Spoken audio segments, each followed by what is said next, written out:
Bonjour à tous, avec l'aide de Dieu, nous allons étudier une sikha du Rabbi sur la paracha de Shemot, du volume 11 de l'Ikutei Sichot, la première sikha.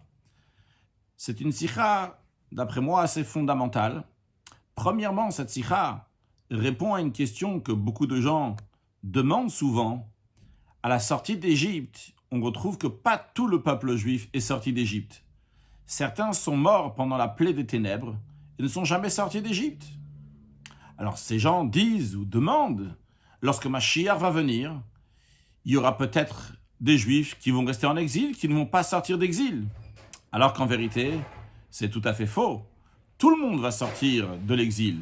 Et justement, cette sikha nous expliquera quelle est la particularité de cette sortie d'exil, que tous les Juifs, sans exception, vont sortir d'exil, contrairement à la sortie d'Égypte, que là-bas, il y avait une possibilité que pas tous les Juifs vont sortir d'exil. Un deuxième point, cette sikha nous expliquera la particularité de Matan Torah, du don de la Torah, quel effet s'est passé au don de la Torah. Ce n'est pas seulement que Dieu nous a donné des informations au don de la Torah. Il y a eu quelque chose de beaucoup plus fort et de beaucoup plus profond au moment du don de la Torah. De plus, cette sikha va nous expliquer la notion de Bechira, le choix que Hachem nous a choisi, que nous avons choisi Hachem. Et qu'est-ce que ça veut dire vraiment choisir? De même, cette sikha nous renforcera donc dans notre attachement à Hachem. On réalisera comment on est fortement attaché à Hachem. Et sûrement, ça influencera de rajouter encore plus dans l'étude de la Torah, dans l'accomplissement des mitzvot, pour accueillir Mashiach. En plus, vu qu'on étudie un sujet qui parle de Mashiach, le Rabbi a dit que dans notre génération, la manière comment amener la Géoula, c'est en étudiant le sujet de Mashiach. C'est le chemin qui kala ou meira, qui est facile et qui est le plus vite pour amener la venue de Mashiach. Que Dieu fasse que l'étude de cette sikha va activer encore plus la venue de Mashiach. Le Rabbi ramène le verset de la paracha de Shemot, que Dieu, il a dit à Moshe, « Eye asher eye » je serai comme je serai. Le Midrash explique. Rabbi Yochanan a dit, quand Dieu il dit je serai comme je serai, le Midrash le traduit plutôt Eye la asher eye. Je serai pour celui que je serai. C'est-à-dire que celui qui voudra que je sois son Dieu, je serai son Dieu. Celui qui ne voudra pas que je sois son Dieu, je ne serai pas son Dieu. Mais le Rabbi Yochanan dit, ça c'est uniquement biyichidim, des particuliers. Si différentes personnes particulières ne veulent pas prendre Dieu en tant que Dieu, je ne serai pas leur Dieu, je serai uniquement pour ceux qui veulent. Mais le Midrash dit b'merubim, pour la généralité, pour le peuple en général, contre leur gré, même shelo betovata, même s'ils ne veulent pas pour leur bien, même si leurs dents cassées, je régnerai sur eux. Et sur ça, le Midrash ramène un verset du prophète Yecheskel qui dit je jure au nom de Dieu, imlo beyad chazaka, etc., emloch alechem, si ne serait-ce même avec une main forte, je régnerai sur vous. Qu'est-ce que ça veut dire? Même sur une main forte, je régnerai sur vous. Juste avant, on a le verset de Ey Asher Ey qui dit celui qui veut que Dieu soit Dieu, Dieu sera son Dieu. Celui qui ne veut pas, eh bien Dieu ne sera pas son Dieu. Pourquoi il y a écrit beyad chazaka, emloch alechem, avec une main forte, quand même je vais régner sur vous? Le Midrash te dit, en effet, il y a une différence si on parle donc des particuliers ou du public. Lorsqu'il s'agit d'un particulier, le particulier peut se retirer et dire « je ne veux pas que Dieu soit mon Dieu ». Mais en ce qui concerne donc le public, le peuple, eh bien, il n'y a pas le choix. Dieu sera le roi du peuple juif, quoi qu'il arrive. Le Rabbi nous ramène les Mefarshim, donc les commentaires sur le Midrash, que j'ai déjà dit partiellement oralement, que quand on dit « la cher'eye » pour celui que je serai, sous-entend que je vais être le Dieu. Hey, c'est pas obligatoire, c'est pas quoi qu'il arrive. La chair à celui que je serai son Dieu, à ceux que je serai concrètement leur Dieu, par leur libre arbitre, par leur propre volonté. S'ils ne veulent pas, ils peuvent rejeter le joug de Dieu. Mais ça, c'est dit uniquement bichidim pour des individuels particuliers. Mais en ce qui concerne le public, je ne laisserai pas rejeter mon joug, même s'ils vont penser se détourner de moi contre leur gré, je régnerai sur eux. Et c'est la raison pour laquelle, qu'en ce qui concerne les Juifs qui étaient en Égypte, bien que parmi eux, il y avait plusieurs Rechaïm, il y avait des mécréants donc qui se comportaient mal, et qui ne méritaient pas par eux-mêmes donc de sortir d'Égypte, comme le Rabbi ramène dans la note 6, donc le Midrash, qui n'était pas méritant, et c'était uniquement donc par le mérite des ancêtres, des patriarches. Mais quand même, ils vont sortir d'Égypte, parce qu'ils font partie du Méroubim, ils font partie donc du klal Israël, donc du peuple juif, et ils vont sortir. Dans la note 7, le Rabbi dit de regarder aussi dans le Midrash, Shmod Rabba, Pasha Gimel, Bet. Là-bas, il y a plusieurs parties donc dans ce Bet-là, dans le Midrash Rabba. Le Rabbi ramène les deux. Alors, dans le Midrash, comment c'est présenté? Il y a la première, que le Rabbi ramène dans la suite de la note. Le Midrash, il dit qu'il y avait de quoi peut-être juger les Juifs pour l'avenir, parce que Dieu dit, je vois ce qu'ils vont faire, c'est vrai, ils vont recevoir la Torah, mais après ils vont faire aussi le veau d'or, mais quand même, Akadosh Baruch Hu, il dit, je les juge uniquement par rapport à ce qu'ils font maintenant, je ne vais pas regarder ce qu'il va y avoir plus tard, même que je sais qu'ils vont me faire mal lorsqu'ils vont être dans le désert et mettre en colère Hachem. Et le Midrash dit, après il y a une deuxième partie dans le Midrash, c'est à la fin du bête là-bas, il dit quand même, je ne m'empêche pas de les délivrer. Et il ramène donc les paroles de Rabbi Shmuel bar Nachman, qui dit, Maître du monde, tu as promis à Moshe Rabbeinu que les Juifs font ta volonté ou ne font pas ta volonté, tu vas les délivrer. C'est ce que le Rabbi ramène au début de la note. Alors, le Rabbi ramène au début de la note, la fin de ce qui est écrit dans le Midrash, que tu as promis à Moshe Rabbeinu qu'ils fassent ta volonté ou pas, tu vas les délivrer. Le Rabbi dit, a priori, tu peux me demander, bien qu'il est écrit avant, qu'ils vont me faire du mal donc, dans le désert, et quand même, je ne vais pas les délivrer. Alors, le Rabbi dit, cette dracha, cette explication, que bien qu'ils vont faire du mal dans le désert, comme je vais les délivrer, quoi qu'il arrive, je vais les délivrer. Le Rabbi dit, cette dracha, donc à la fin, n'est pas la même dracha qu'il y a écrit avant. Avant, il y a écrit, je vois qu'ils vont recevoir ma Torah, mais je vois aussi qu'ils vont faire le veau d'or, ils vont me mettre en colère, et quand même, je vais les juger uniquement en fonction de maintenant, et pas en fonction de l'avenir. Le Rabbi dit, c'est sûr que la fin du Midrash, donc qui a été ramené au début de la note 7, n'est pas comme ce qui est écrit avant. Vrai, ce qui est écrit avant, il dit, je les juge pas en fonction de ce qu'ils vont faire, mais je les juge en fonction de ce qu'ils sont maintenant. Mais d'après ça, c'est-à-dire qu'il y a de quoi les juger, etc. Mais d'après la deuxième explication, celle que le Rabbi donc ramène en premier ici dans la note 7, quoi qu'il arrive, les Juifs vont être libérés. C'est ce qui nous intéresse ici, ce que le Rabbi ramène. Continuons dans la Sikha même. Le Rabbi dit, donc, ce qu'on comprend de là, que bien que le verset de Yecheskel était bien après la sortie d'Égypte. Et il dit, Biyachazaka em lochalechem, avec une main forte, je vais régner sur vous, qui sous-entend que tous les Géoulot, les délivrances qui vont y avoir après l'époque de Yecheskel, ce qui inclut aussi donc la Géoula, la délivrance de Mashiach, Dieu va régner sur tout le peuple juif, quoi qu'il arrive. Et Yecheskel, donc, était encore une fois après la sortie d'Égypte, le Rabbi nous dit que quand même, ici, on fait allusion aussi à la délivrance de la sortie d'Égypte. Pourquoi? Parce que même la délivrance de la sortie d'Égypte était d'une telle manière qu'Akadosh Baruch Hu a fait sortir les Juifs Beyat Chazaka avec une main forte, Be'al Kocham contre leur gré, comme le Rabbi ramène dans la note 9, que Beyat Chazaka Yegar Shemei Atzo, lorsque Dieu il a dit à Moshe Rabbeinu, tu verras qu'avec une main forte, Paro va renvoyer les Juifs de sa terre. Rashi Label explique, quand il dit Al-Kocham, contre leur gré, Beyat Chazaka, c'est la main forte, contre le gré de qui? Chez l'Israël, du peuple juif.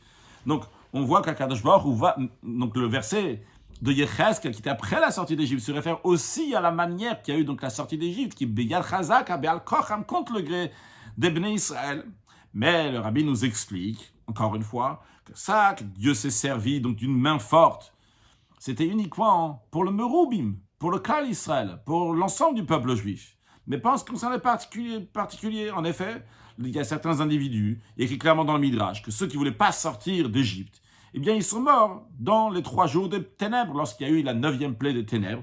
Eh bien, ils sont morts à ce moment-là, comme le Rabbi ramène dans la note 10, donc les Midrash qui dit qu'il y avait des Juifs qui étaient bien en Égypte et qui se sentaient bien, et qu'il avait là-bas de l'honneur et de l'argent, de la richesse, et il voulait pas sortir.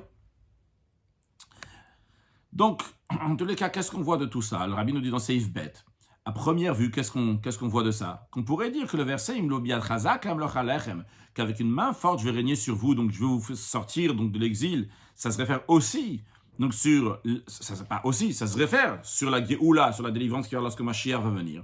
Mais le Midrash nous dit, bien que ce verset du prophète Yecheskel fait référence sur des délivrances qui vont venir, essentiellement sur la délivrance lorsque Mashiach va venir, mais le Midrash dit, ça se réfère aussi sur la sortie d'Égypte.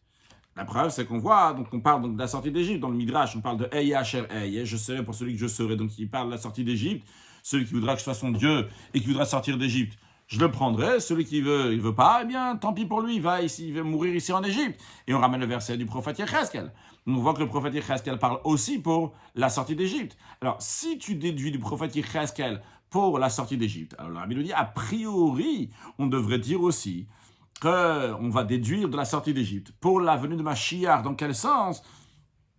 Que Yad Chazak a cette main forte qu'il va y avoir lorsque Mashiach va venir pour délivrer le peuple juif. C'est uniquement pour le peuple juif en général. C'est-à-dire, en autre mot, vrai. La Torah elle promet, dit, tu vas retourner jusqu'à l'Éternel ton Dieu. Et puis à ce moment-là, que Dieu va revenir, va ramener tes captifs, etc. Et d'ailleurs, comme le Rambam en effet dit que à la fin de l'exil, le peuple juif, finalement, va faire tchouva et tout de suite, tout de suite, ils vont être délivrés. Mais tout ce verset, c'est ce que le Rambam nous dit. A priori, de la même manière qu'à la sortie d'Égypte, c'était uniquement pour ceux qui voulaient sortir d'Égypte et non pas pour ceux qui voulaient rester en Égypte. C'est uniquement pour le klal, pour la généralité, pour le peuple en général, mais non pas pour chaque individu. Donc, a priori, on va dire aussi la même chose pour la Géoula, la Tida, la délivrance future, qu'elle est uniquement pour le grand public, c'est pour le klal Israël en général, mais non pas pour les individus. En autre mot, s'il y a certains individus qui veulent rester en exil, qui ne veulent pas avoir la Géoula avec Mashiach, eh bien, eux, ils ne vont pas être libérés.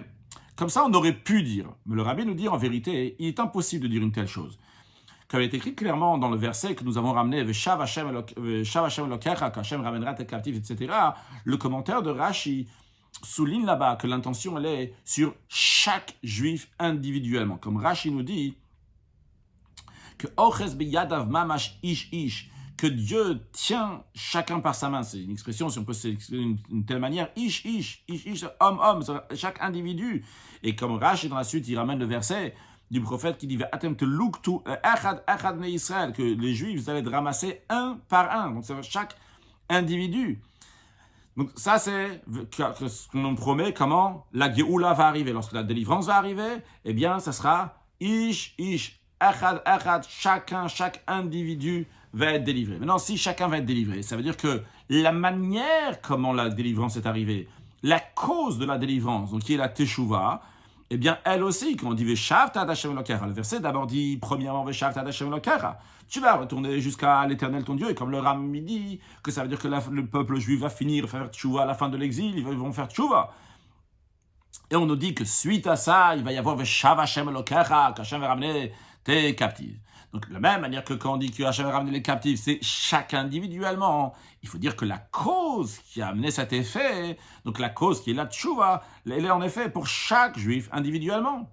Et en effet, l'Admour Azaken, dans le Tanya, il écrit chez Kol Echad ve'Echad mi'Yisraël, que chaque juif, sans exception, bevadaï sauf la tchouva, c'est sûr et certain qu'il va finir par faire teshuva, quelle que soit la manière. Et il ramène là-bas qu'il le yidach, mène au nidach, car aucun individu qui est repoussé temporairement par ses fautes ne restera repoussé de lui. C'est-à-dire que même que quelqu'un qui a été nidach, qui a été repoussé par Hachem pour ses fautes, mais ça c'était temporaire. Finalement, le yidach, lui aussi, ne sera pas repoussé. Et dans la note 15, le Rabbi ramène une de ses lettres qui est ramenée dans Tshuvato Biurim. Là-bas, le Rabbi explique longuement que finalement, tous les Juifs mériteront à la vie du monde futur, dans ce contexte-là, la vie du monde futur qui fait référence à Triyata Meitim, à la résurrection des morts. Le Rabbi là-bas explique que même ceux à propos duquel il est écrit dans la Mishnah de Kol Israël, il y a écrit dans sa Nedrin, il y a écrit là-bas que certains certains qui n'ont pas part dans le monde futur, le Rabbi explique là-bas que eux aussi, en vérité, ils auront une part dans le monde futur. Comment est-ce possible? La Mishnah dit clairement qu'ils ne vont pas avoir. Le Rabbi explique là-bas que en première étape, il dit que très souvent on a l'impression qu'ils ne vont pas avoir, et leur corps eux-mêmes va ressusciter. Mais le rabbi finit par dire que même ceux que c'est sûr et certain qu'il dit que leur corps ne va pas ressusciter, mais leur âme, qui est éternelle, va ressusciter dans un autre corps, qui revient dans l'esprit de ce que l'on est en train de dire ici, que la Géoula, Mitit Vashleim, la Géoula que nous attendons, tous les Juifs vont avoir cette Géoula, cette délivrance. Comme le rabbi continue, que d'après ça, donc, d'après ce qu'on vient de dire, c'est que tous les Réchaïm, tous les mécréants, même ceux qui ne vont pas vouloir sortir de l'exil, eux aussi, Dieu va les éveiller à faire tchouva, il va les délivrer de l'exil. Comme il est écrit clairement dans le prophète Ishaïa, que ce jour-là, Itaka b'shofar gadol, ça va être sonné dans un grand chauffard. Et à ce moment-là vont venir ceux qui sont perdus dans les terres d'Achour et ceux qui sont égarés en terre d'Égypte. Et comme le rabbi ramène dans la note 17 du rabbi précédent et du Admour Azaken, qui explique dans le sens profond ceux qui sont perdus dans les terres d'Achour, c'est-à-dire ceux qui sont perdus dans le Osher avec un Aleph, qui veut dire dans les plaisirs de ce monde-là. Ils courent derrière les plaisirs de ce monde-là, qui pensent qu'à remplir, satisfaire leurs désirs. Eux aussi, bien que leur âme divine est dans les forces du mal profondément, eux aussi, bien, ils sont perdus là-bas, dans la terre de Achour. Eh bien, ils vont venir, et même ceux qui sont en Eretz Mitzrayim, qui sont dans le Meitzar, ils sont dans l'étroitesse, et vu qu'ils sont dans l'étroitesse, ils n'ont pas la conscience tranquille, totale, pour faire la volonté, d'accord, pour penser à ce qu'Akadosh Baruch Hu dit d'ailleurs, comme dans la paracha de la semaine, on retrouve que Velo Shamu el Moshe mikotze ruach u'me'avod hakasha, qu'ils n'ont pas écouté Moshe Rabbeinu, parce qu'ils étaient influencés, ils étaient dans le travail qu'ils devaient faire, eh bien, eux aussi, tout cela, le verset nous dit, ils vont venir, v'ishtachavu l'Hashem, b'arakodesh b'Yerushalayim, vont se prosterner à Hachem, dans le Mont Saint, Yerushalayim. C'est-à-dire que même ceux qui sont enfoncés dans leur exil, jusqu'à qu'ils sont devenus des gens qui sont perdus, qui sont égarés, et ils n'ont pas la volonté de sortir de l'exil, eux aussi vont s'éveiller à faire teshuva, jusqu'à qu'ils vont venir, v'ishtachavu l'Hashem, b'arakodesh b'Yerushalayim, vont se prosterner à Dieu, dans le Mont Saint, à Yerushalayim. Et le rabbi ramène un renfort à ce qui vient d'être dit, que tous les Juifs, sans exception, vont être délivrés de ce que nos sages disent dans la Haggadah Shel Pesach. On sait qu'il y a 4 enfants, chacun il a ses questions. On a le Chacham, le Rasha, le Tam, le She'eino Yodea Lishol, et on a le Ben Rasha, donc celui qui est mécréant. Et qu'est-ce qu'on lui répond? Le texte qui est dans la Haggadah Shel Pesach, le rabbi ramène dans la note 19, contrairement à ce qui est écrit dans Rashi ou dans l'Yerushalmi, dans la Haggadah de Pesach, il est écrit Lo Haya Nigal. S'il était là-bas, on dit au Rasha, on dit au mécréant, si toi, tu avais été là-bas à la sortie d'Égypte, eh bien, tu ne serais pas sorti. Le rabbi demande, a priori, c'est étonnant. Quelle est la nécessité, quelle est l'utilité, qu'est-ce qui en ressort de ça, de dire à Rasha quelque chose qui n'a aucun rapport avec le Seder? On est au Seder de Pesach. Le Seder de Pesach, il est pourquoi? Il est Zecher et Yetziat Mitzrayim, en souvenir de la sortie d'Égypte. Mais si lui ne fait pas partie de souvenir de la sortie d'Égypte, s'il était en Égypte, il ne serait pas sorti, alors pourquoi on parle de quelque chose qui n'est pas lié avec la sortie d'Égypte? Et on lui dit, si tu étais là-bas, tu ne serais pas sorti.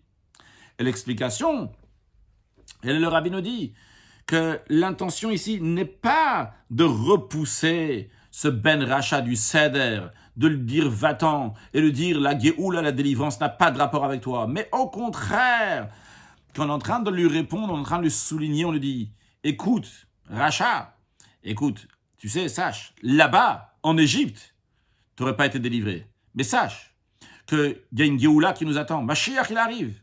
Et vu que la venue de Mashiach, elle est après le don de la Torah, alors toi aussi tu vas être délivré. Et par cela, le Rasha, qui n'est pas si bête, comme le rabbi dit dans la note 20, que le Rasha, il est à côté du Chacham, c'est pas par hasard. Pourquoi il est voisin au Chacham? C'est qu'on le présente dans la Haggadah, il y a le Chacham et le Rasha. Pourquoi on le met juste à côté? On met Chacham et juste après on met le Rasha. Parce que le Chacham lui aussi, et le Rasha lui aussi il est Chacham, lui aussi il est sage. Seulement quoi? Il se sert de sa Chochma, comme il écrit Chachamim Heima Lehara, que la sagesse pour faire du mal. Mais vu donc il est intelligent, il peut réfléchir. Et lui, il va s'éveiller à la Poula Nifla de Matan Torah, à l'impact, l'effet extraordinaire qui s'est passé au don de la Torah. Que depuis le moment que Dieu il a dit, le premier des commandements, Anochi Hashem Elokecha, je suis l'Éternel, ton Dieu.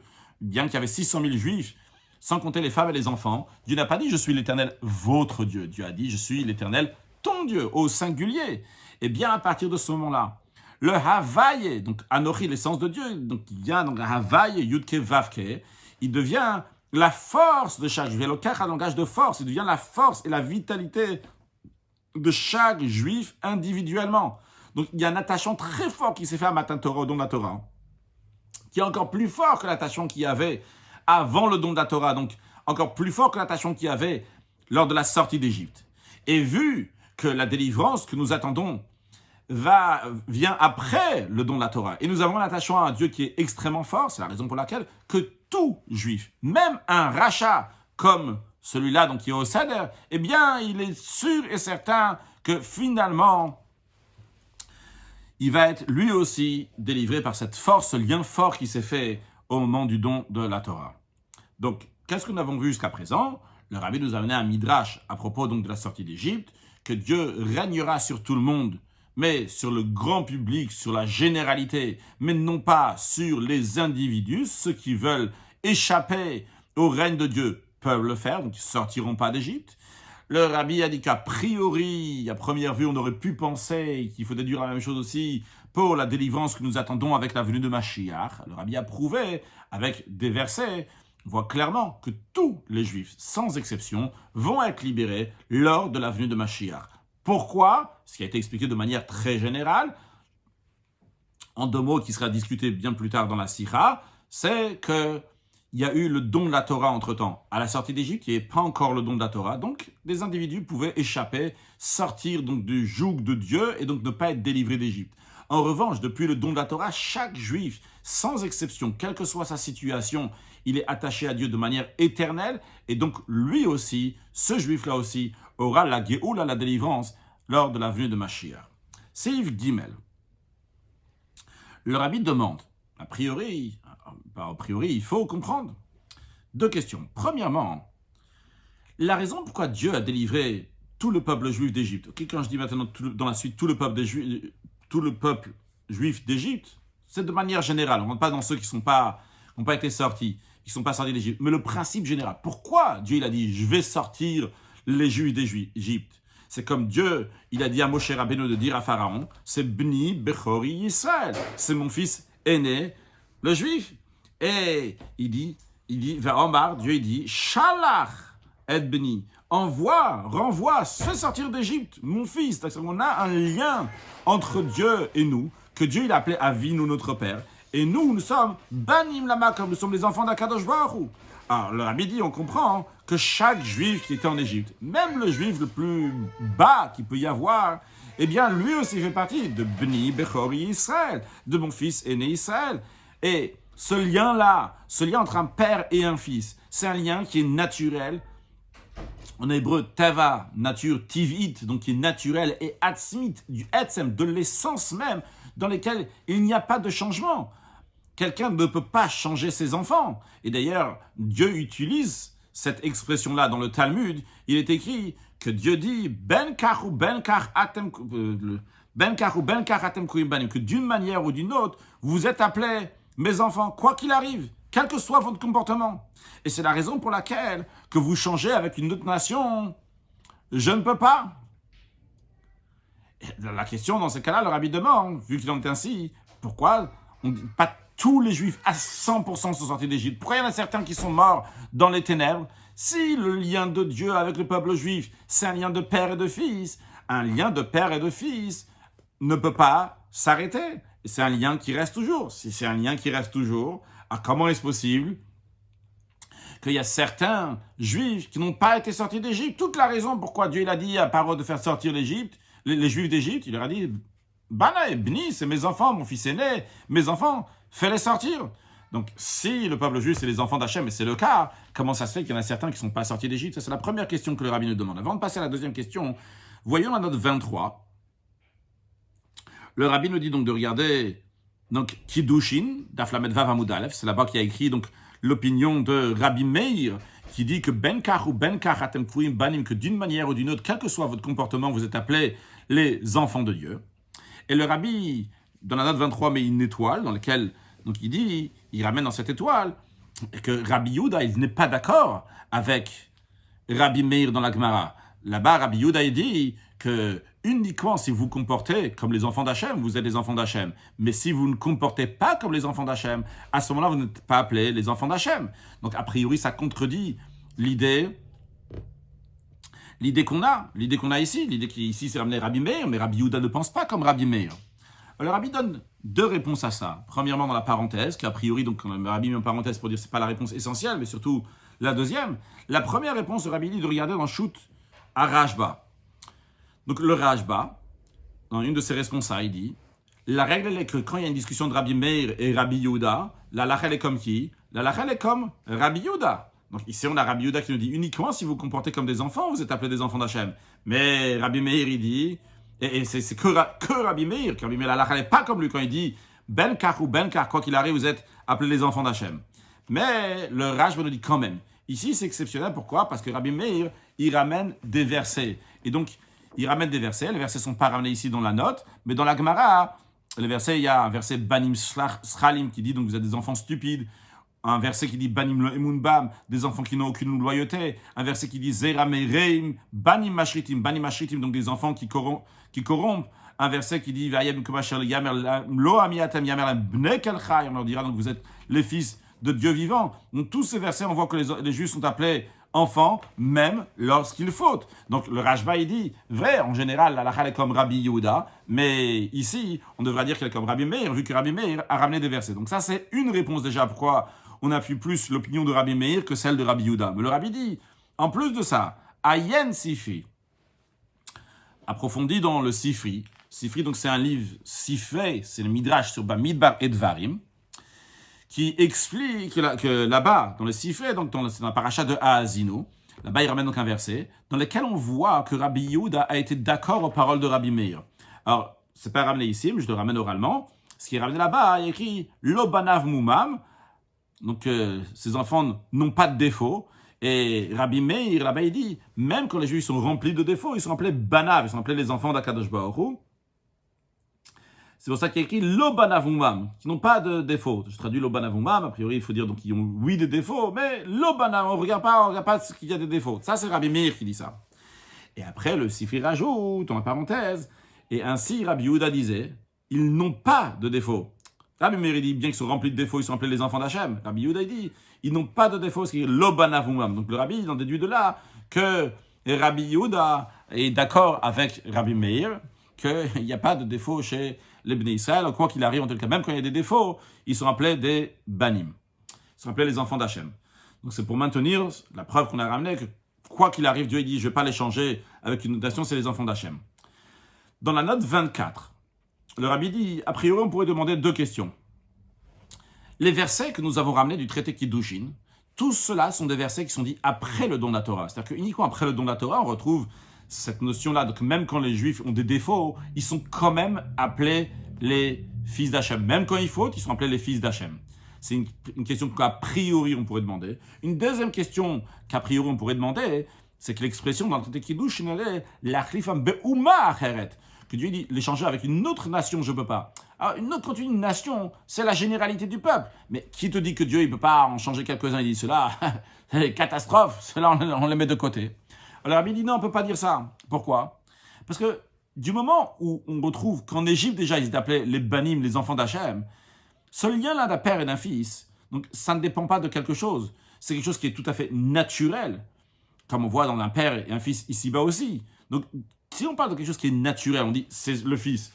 C'est pas lié maintenant s'il y avait le don de la Torah, s'il n'y avait pas le don de la Torah. Du moment où c'est son fils, eh bien c'est quelque chose donc, qui est inchangeable, ça reste son fils quoi qu'il arrive. Donc, ce n'est pas lié maintenant si on a déjà reçu la Torah ou pas. Donc, quand on parle, nous, dans la question que le Rabbi est en train de demander, on est en train de parler avant la sortie d'Égypte. Les Juifs sont en Égypte. Là-bas, ils sont appelés Banim, ils sont appelés les enfants d'Akadosh Baruch Hu, Bni Bechori Israël, mon fils Israël. Du moment où ils sont appelés Bni, même si on va rappeler des versets qui sont après le don de la Torah, qui montrent que même quand il faut, ils sont appelés des Banim, ça ne change pas. C'est un principe. Un père et un fils, même si son fils il faute, eh bien, il appelait encore donc le fils d'Akadosh Baruch Hu. Et dans la note étoile de la note 24, le Rabbi dit, en plus, le fils, il devient séparé de son père. Un fils, c'est quelque chose d'autre du père. Mais en revanche, lorsqu'il s'agit d'Akadosh Baruch Hu, le Bnei Israël, Akadosh Baruch Hu, le Bnei Israël, la neshama du juif n'est pas séparée d'Akadosh Baruch Hu. Quoi qu'il arrive, la Neshama reste toujours attachée avec Akadosh Baruch Hu. Donc le lien, il est encore plus fort. La Neshama, c'est le fils d'Akadosh Baruch Hu.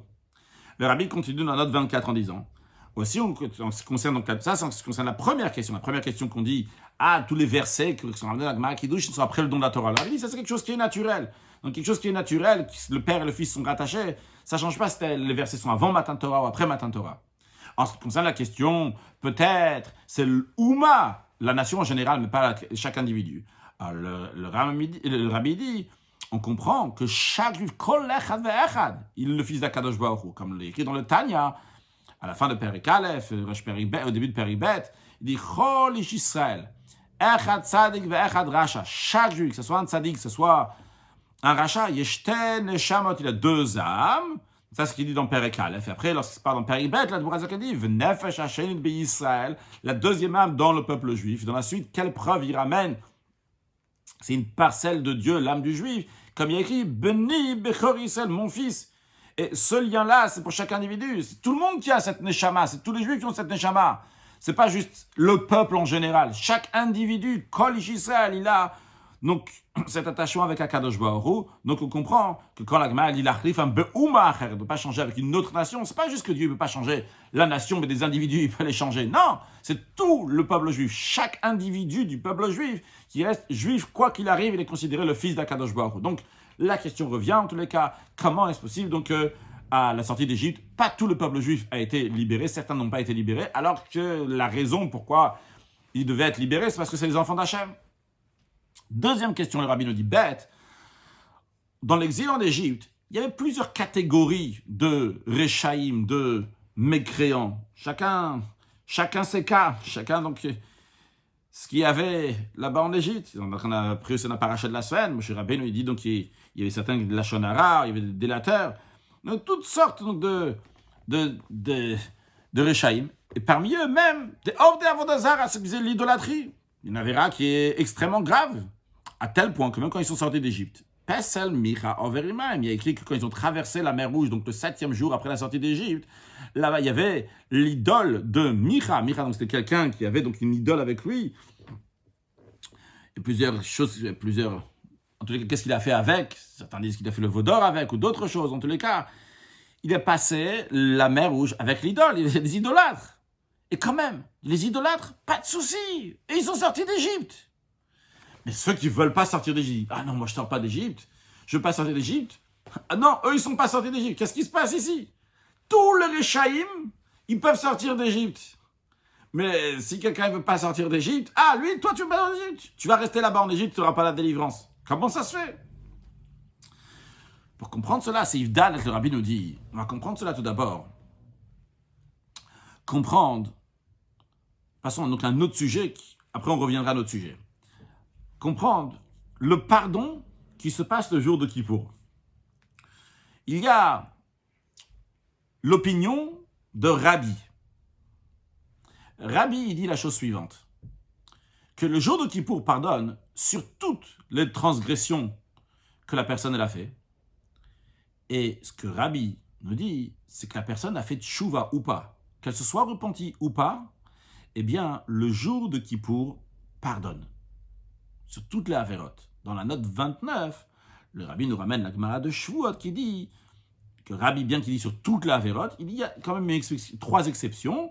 Le Porek Ol, celui qui nie Dieu, celui qui mégale et panim batora, donc celui qui interprète des versets de la Torah de manière méprisante avec chutzpah, avec audace. Et le troisième, Mefer Brit Bebassar.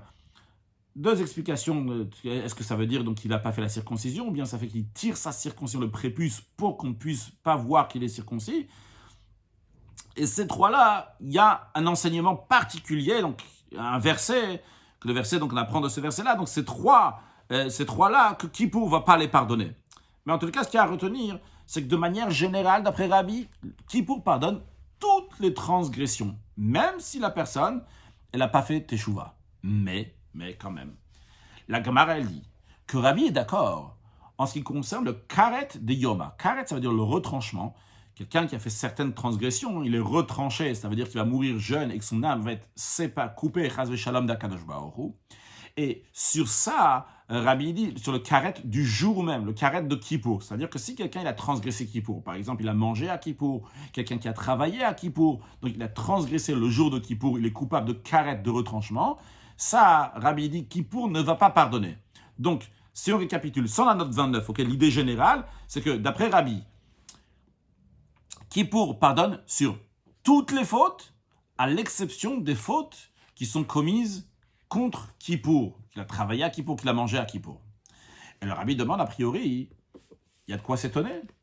Vu que Kippour a une force si grande, comme Rabbi le dit, alcool averot, sur toutes les transgressions de la Torah, Kippour peut pardonner, c'est-à-dire même les transgressions qui sont très graves, très strictes. Dans ces cas-là, pourquoi ça ne va pas pardonner sur Karet de Yom? Pourquoi ça va pardonner sur le Karet du jour de Kippour? Ça pardonne sur tout. Ça peut pardonner aussi sur les fautes qu'il fait à Kippour. Il a mangé à Kippour. Kippour va pardonner. Et il a travaillé à Kippour. Kippour va pardonner. Pourquoi on ne dit pas que Kippour va pardonner sur les fautes qui sont faites le jour même? Alors, le Ragatchover, donc le Gaon de la ville de Ragatchov, explique que le problème ici, il est, vu que la personne, elle faute, et ça concerne Kippour directement, alors, c'est que Kippour, c'est lui qui entraîne la faute. Si aujourd'hui, ce ne serait pas Kippour, la personne aurait mangé, il n'y a pas de souci. Si ce ne serait pas Kippour, la personne aurait travaillé, il n'y a pas de souci. Pourquoi c'est un problème de manger aujourd'hui? Pourquoi c'est un problème de travailler aujourd'hui? Parce que c'est Kippour. Donc, c'est Kippour qui a la faute. Alors, dans ces cas-là, vu que ce qui cause la faute ne peut pas pardonner la faute aussi, ce qui a causé la faute, c'est Kippour. Vu qu'on est Kippour aujourd'hui, c'est pour ça que c'est une faute. Alors, le Kippour ne peut pas être en même temps celui qui va pardonner. La règle, elle dit « En kategor na sanegor ».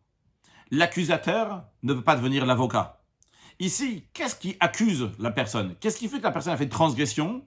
C'est Kippour, parce que c'est Kippour, ce problème de manger et de travailler aujourd'hui. Alors, l'accusateur Kippour ne peut pas être l'avocat de dire « Ah, c'est bon, j'ai une grande force, je suis Kippour, on va te pardonner ».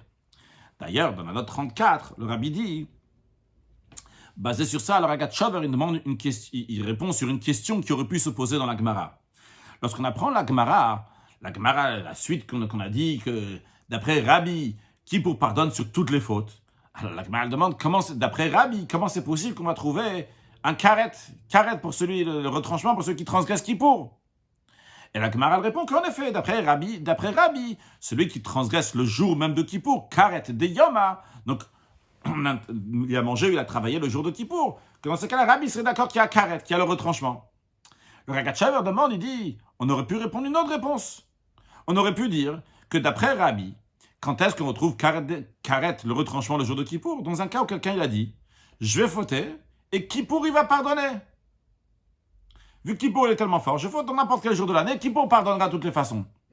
Dans ce cas-là, Kippour ne pardonnera pas. Et comme ça aussi c'est l'opinion de Rabbi, Rabbi dit clairement dans le traité Yoma que quelqu'un qui dit je vais fauter, Kippour pardonnera, eh bien c'est pas Mechav, ça ne va pas pardonner. Donc pourquoi la Gemara n'a pas répondu que celui qui dit je vais fauter, Kippour pardonnera pas, et sur ça donc il peut y avoir la notion de karet d'après Rabbi. Alors Ragatchover dit, la Gemara n'a pas répondu ça, parce qu'en réalité la réponse d'Agma, c'est ça.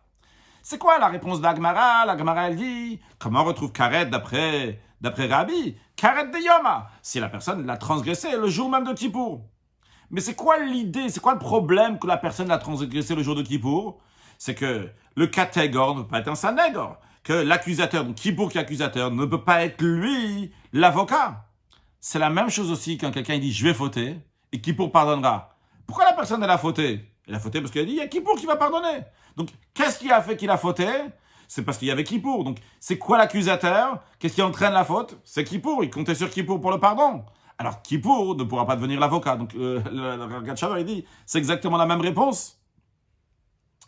Et le Rabbi rajoute dans la note 34 toujours que de la même manière il est donc lorsque quelqu'un il dit Erta ve Ashuv. Je vais fauter aujourd'hui, je ferai tchouva, pas spécialement Kippour, mais je ferai tchouva. Que l'Admor Azaken dit, en maspikim biyad la sot tchouva. La Gemara dit, on lui donnera pas l'occasion de faire tchouva. Comme l'Admor Azaken dit, que la raison elle est, oh il va tchouva goremet l'arto, parce que c'est la tchouva qui a entraîné à fauter. La personne n'aurait pas fauté, mais elle a dit, vu qu'il y a tchouva, la tchouva elle m'aidera, elle va pardonner ma faute. Donc il n'y a pas de souci. Non, ça, c'est le rabbi explique ça dans le mot de Niglé, le mot du Ragatchover. Le rabbi dit, et l'explication de ça dans l'explication de Torah Tarsidut. L'explication, elle est que le jour de Kippour se dévoile chez chaque juif le lien de sa neshama à la divinité, que par rapport à ce niveau-là, il n'y a pas de place, il n'y a pas de possibilité à une faute. Et le rabbi, dans les notes 35, 36, il ramène donc ce qui était expliqué ailleurs dans l'Écoute Sichot, que le lien de Kippour est extrêmement fort, et c'est le lien de Kippour qui pardonne la faute. Qu'est-ce que c'est le lien de Kippour qui pardonne la faute? La kapara de Kippour, le pardon qui se passe à Kippour, c'est un pardon exceptionnel. C'est un pardon qui s'appelle Itsumo Shel Yom, qui vient du Etzem du jour. L'essence du jour de Kippour, c'est lui qui amène le pardon de Kippour. Et le rabbi nous dit que même d'après les Rabbanan, jusqu'à présent, on a parlé uniquement de Rabbi. Rabbi qui dit que ce soit la personne elle a fait tchouva, que la personne n'a pas fait tchouva, quoi qu'il arrive, eh bien, le jour de Kippour va lui pardonner. Mais d'après Rabbanan, les sages, il faut oui faire teshuva, il faut se repentir pour Kippour va pardonner. Même d'après les Rabbanan, qu'est-ce qui va pardonner? C'est pas un pardon ordinaire de l'année, c'est pas une tchouva ordinaire de l'année ici, c'est pas un kapara ordinaire de l'année. Ici, c'est une kapara du jour de Kippour. Voyons la note 36, après on reviendra oralement sur la note 35. Le rabbi nous dit de voir dans l'Écoute Sichot là-bas que même d'après les Rabbanan, qui pensent que que le jour de Kippour, il pardonne. Comme le Rambam dit, il tranche, donc Itsumo Shel Yom Mechaper, bien qu'il pense comme Rabbanan, c'est-à-dire que le Rambam, il tranche la loi comme les Rabbanan, comme les sages qui disent que la personne doit faire tchouva à Kippour, et pourtant le Rambam dit que Itsumo Shel Yom Mechaper, le jour de Kippour, pardonne. Pourquoi? Parce que tout le monde est d'accord que qu'est-ce qui amène le pardon à Kippour? C'est une kapara de quel niveau, un pardon de quel niveau? De Itsumo Shel Yom, de l'essence du jour de Kippour qui va pardonner. On va voir dans un instant c'est quoi cette particularité de ce Itsumo Shel Yom Mechaper, la manière que les choses pardonnent le jour de Kippour. Et donc bien que c'est Itsumo Shel Yom Mechaper, mais il faut faire tchouva. Pourquoi? Parce que pour pouvoir arriver à atteindre ce niveau de Itsumo Shel Yom, donc qui est au-delà du pardon qui a eu par une tchouva ordinaire pendant toute l'année, c'est par la tchouva. C'est-à-dire que en faisant la tchouva, tu as ouvert la porte, si on peut s'exprimer d'une telle manière, et par cela, tu peux recevoir, tu peux atteindre la kapara, le pardon qui vient de Itsumo Shel Yom Mechaper. Expliquons un peu plus ce que ça veut dire, qu'il y a ce lien-là très fort qui est entre le juif et Akadosh Baruch Hu, ce lien-là qui se passe à Kippour. Il y a un lien qui peut y avoir entre Akadosh Baruch Hu et les Béné Israël à différents niveaux. T'as fait, t'as pas fait. C'est une manière donc de s'attacher. T'as fait, t'as pas fait. Il y a un lien qui est encore plus fort lorsque la personne, même qu'elle n'a pas fait ou elle a fait ce qu'il fallait faire, il fait tchouva et il réussit à se rattacher avec Akadosh Baruch Hu. Mais tout ça, c'est des liens qui sont liés avec quelque chose. T'as fait, t'as pas fait, tu t'es rattrapé, t'es parti encore plus loin. Mais c'est pas un lien qui est naturel et simple, qui est au-delà de tout. Il y a un lien qui est au-delà de tout cela. Le lien entre le juif et Hachem, dans ce lien-là, il n'y a rien à faire et rien à pas faire. Tu es attaché à Dieu, point. C'est tout. Il n'y a rien d'autre. Cet attachement-là se dévoile le jour de Kippour. Et lorsque cet attachement du juif envers Dieu se dévoile le jour de Kippour, automatiquement, toutes les fautes tombent. On ne voit rien. Il y a une kapara, il y a un pardon qui nettoie tout. Quand ça arrive Kippour, l'ifne havaye titaru, même au-delà de Yud Kevarke, on va être purifié. C'est un lien qui n'est même pas lié avec Yud Kevarke, c'est un lien entre le juif et Hachem. L'essence du juif et l'essence d'Hachem. Non pas les détails du juif, les niveaux différents du juif et les niveaux de divinité différents. L'essence de Dieu et l'essence du juif, ça c'est ça qui se dévoile le jour de Kippour. Seulement quoi? Comme on a vu dans la note 36, pour que ça puisse se dévoiler, pour qu'on ouvre la porte, pour qu'on puisse se connecter avec Itsumo Shel Yom, avec cet attachement de l'essence de ce jour-là, qui est l'essence du juif avec l'essence d'Hachem, pour cela, il y a besoin de faire teshuva. Donc ça, c'est en ce qui concerne toutes les averot, toutes les transgressions qui ont été faites dans l'année. La personne, elle fait teshuva, Itsumo Shel Yom, l'essence du jour de Kippour pardonne. Mais il y a karet de Yoma. Le karet, le retranchement, si quelqu'un transgresse le jour de Kippour même, vu que la faute, les pogéom menaged, à voir comment traduire exactement, mais l'idée donc que cette faute-là, du jour de Kippour même, elle se met contre le dévoilement de ce lien. Il y a un lien très fort qui se dévoile à Kippour. Mais qu'est-ce que la personne est en train de manger à Kippour? La personne est en train de travailler à Kippour. Qu'est-ce qu'il est en train de faire? Il est en train de se mettre contre ce lien-là qui était pour cet attachement à Dieu. Il est en train de le rompre, il est en train de se mettre contre. Alors dans ces cas-là, s'il se met contre ce dévoilement-là, cet attachement de Dieu envers le juif et le juif envers le Dieu, eh bien à ce moment-là, ce lien-là ne peut pas aider, ne peut pas amener, ne peut pas pardonner la faute. Et dans la note 37, le rabbi dit d'ailleurs, c'est la raison pour laquelle, parce qu'on a vu avant dans la note 29, qu'il y a 3 choses que rabbi dit, le porekol, megal panim batora shelokalach, amefer brit, que ces 3-là, on a dit, qui ne sont pas pardonnés, le rabbi nous dit, parce que c'est dans le même esprit là qu'ils se mettent totalement contre Akadosh Baruch Hu, vu que c'est des choses fondamentales. Mais laissons cette note de côté 37. Donc l'idée, en tous les cas, c'est que il y a un très grand dévoilement qui se dévoile le jour de Kippour. Un très grand lien entre Akadosh Baruch Hu et les Bnei Israël. Mais si le juif fait quelque chose de contre cet attachement-là, eh bien cet attachement ne pourra pas amener le pardon de Kippour. Bien, donc depuis le début de Seif Dalet, le rabbi nous a parlé donc de la particularité de Kippour, qui pardonne sur toutes les fautes. Mais si quelqu'un se met contre Kippour, eh bien Kippour ne pourra pas lui pardonner, parce que En Kategor Nasesanegor, l'accusateur, ne peut pas être un avocat. Et le rabbi l'a expliqué aussi bien dans des paroles de Niglé, le Ragat Shover, aussi bien dans l'expression donc de Chassidut, le lien qu'il y a entre le juif et Akadosh Baruch Hu qui se dévoile le jour de Kippour.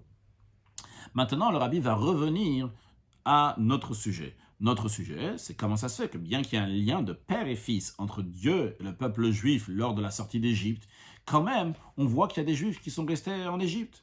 Le rabbi nous dit de la même manière en ce qui nous concerne. Cet éveil, ce dévoilement d'en haut qu'Hachem a dévoilé lors de la période de la sortie d'Égypte pour sortir les juifs d'Égypte, il a dévoilé comment il est Avinu, comment il est notre père et que nous sommes ses enfants. Donc, en effet, c'est un lien dans lequel il ne peut pas y avoir de changement. Par rapport à ce point général, on est tous les enfants d'Hachem. Hachem, il dit, je libère tous les Bnei Israël d'Égypte, même les Réchaï, même les mécréants. Ben Kach ou Ben Kach, Banayem, d'une manière ou d'une autre, en tous les cas, Banayem, c'est mes enfants. Mais les Réchaïm qui ont refusé de sortir d'Égypte, ils préféraient être les serviteurs des serviteurs, ils préféraient des serviteurs, donc des Égyptiens. Le contraire de Avadayatem, le contraire que les Juifs, vous êtes mes serviteurs, Dieu il dit. Et évidemment qu'un tel comportement, c'est le contraire de Bni Bechori, le fils aîné de Dieu. Non, il ne veut pas être fils aîné de Dieu, il préférait être les serviteurs des Égyptiens. Vu qu'eux, ils étaient contre cet attachement de Dieu, ce dévoilement de cet attachement, c'est le fait que Dieu il a dévoilé, je suis votre père, vous êtes mes enfants. Mais eux, ils sont contre cela. Alors, c'est pas possible que ce dévoilement-là va leur amener la délivrance d'Égypte. En kategor nasesanegor, l'accusateur ne peut pas être un avocat. Moi, je viens te délivrer d'Égypte. Je viens te délivrer d'Égypte. Pourquoi? Sur quoi je m'appuie pour te sortir d'Égypte? Dieu il dit, parce que tu es mon fils et moi, je suis ton père. Mais si lui il dit, tu es mon père, moi, ça m'intéresse. Moi, je veux être le serviteur des Égyptiens. Alors, tu te mets contre le dévoilement du père, qu'Hachem c'est un père et que toi, tu es un fils. Alors à ce moment-là, tu ne peux pas sortir d'Égypte. Donc si tu es un rachat, même si tu fais d'autres choses, tu fais d'autres avérotes, un vodazara, l'idolâtrie ou quoi que ce soit, Hachem peut te faire sortir d'Égypte. Tant que tu dis pas à Hachem, t'es pas mon père, moi je préfère être le serviteur d'un Égyptien. Tant que tu n'as pas dit ça, eh bien tu peux sortir d'Égypte. Si tu dis à Hachem, je ne suis pas intéressé de ta sortie d'Égypte, je suis pas, donc en d'autres mots, je ne suis pas intéressé à ton lien entre père et fils. Et Dieu il dit dans ces cas-là, je ne peux pas te sortir d'Égypte.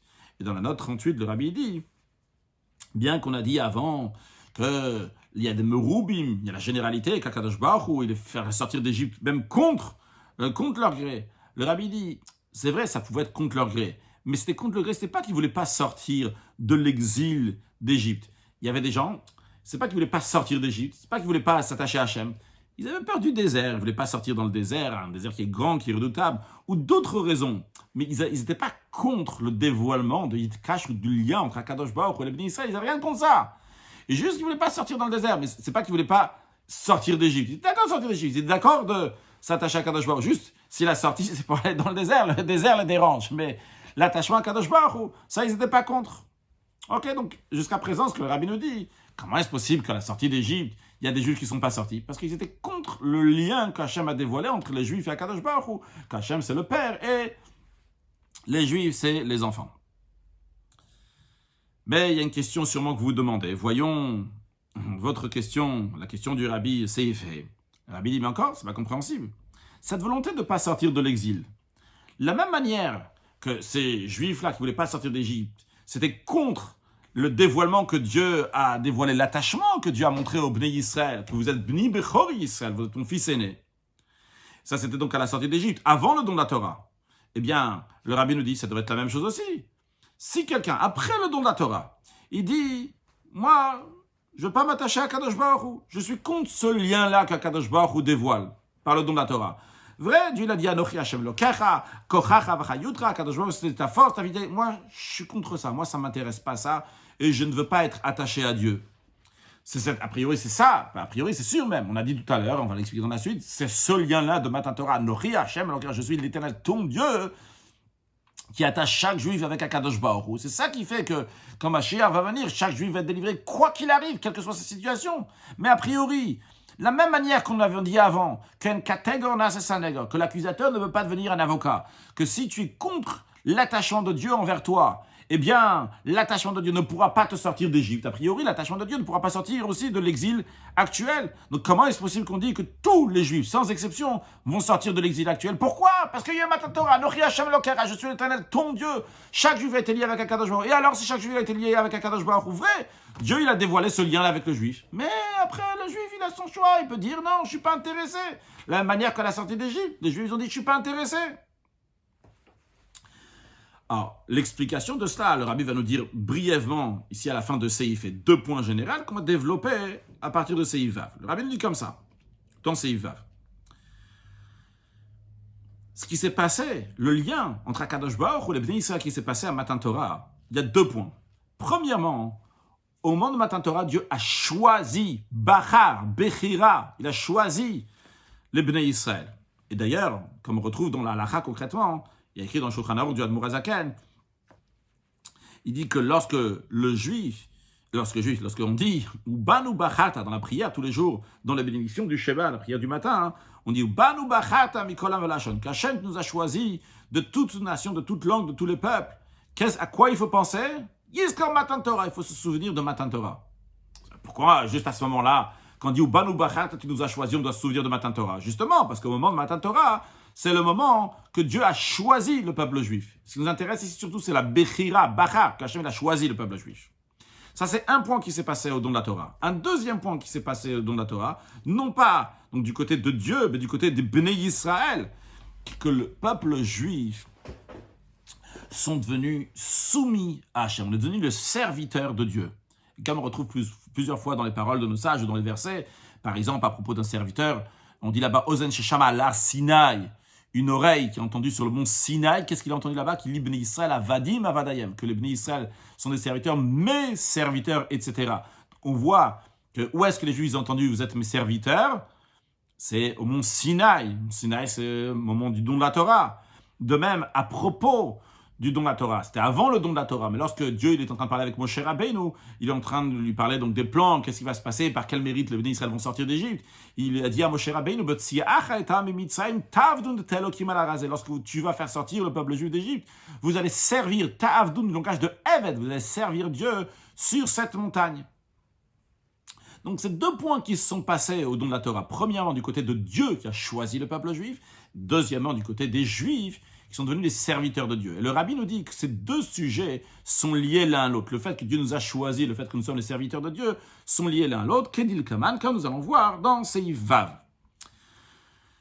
Le rabbi nous dit quel est le chidouche, quel est le plus, qu'est-ce qu'il y a de particulier que Hachem nous a choisi? On était déjà avant les enfants d'Hachem, au moment de la sortie d'Égypte. Avant la sortie d'Égypte, on était déjà les enfants d'Hachem. Qu'est-ce qui s'est passé maintenant au don de la Torah? Qu'est-ce qu'il y a de plus lorsqu'Hachem nous a choisis? C'est un plus. Et d'ailleurs, quand le rabbi dit dans notre 44, on voit clairement, il y a écrit dans un certain Rashi, il y a écrit qu'il y a Kadosh Ata ou Becha Bachar Hachem. Donc Rashi l'explique. Premièrement, tu es un peuple qui est saint. D'où tu as cette sainteté? Mais avotecha, tes ancêtres. Sous-entendu que depuis les ancêtres, depuis les patriarches déjà, tu as cette kudusha, cette sainteté. Mais la suite du verset, c'est au Becha Bachar et Dieu t'a choisi. Rachid dit, ve'od, et encore, en plus de la sainteté que tu as, mais avotecha de tes ancêtres. En plus de ça, Dieu t'a choisi. Donc le rabbi, dans la note 44, il nous dit donc, on voit clairement dans Rashi que premièrement, il y a le fait que les Juifs, c'est des enfants d'Hachem, qu'ils ont déjà une sainteté. Mais en plus de ça, il y a la Bechira, il y a le choix d'Hachem dans le peuple juif. Mais qu'est-ce qu'il y a de plus, ce choix? Qu'est-ce qu'il y a de plus en rajoutant un choix, en plus qu'on était déjà les enfants d'Hachem? Le Rabbi nous dit, voyons le choix chez un être humain. On voit clairement que lorsque quelqu'un il choisit, un être humain, il choisit quelque chose, cette volonté est beaucoup plus forte que la volonté naturelle que quelqu'un il a pour quelque chose.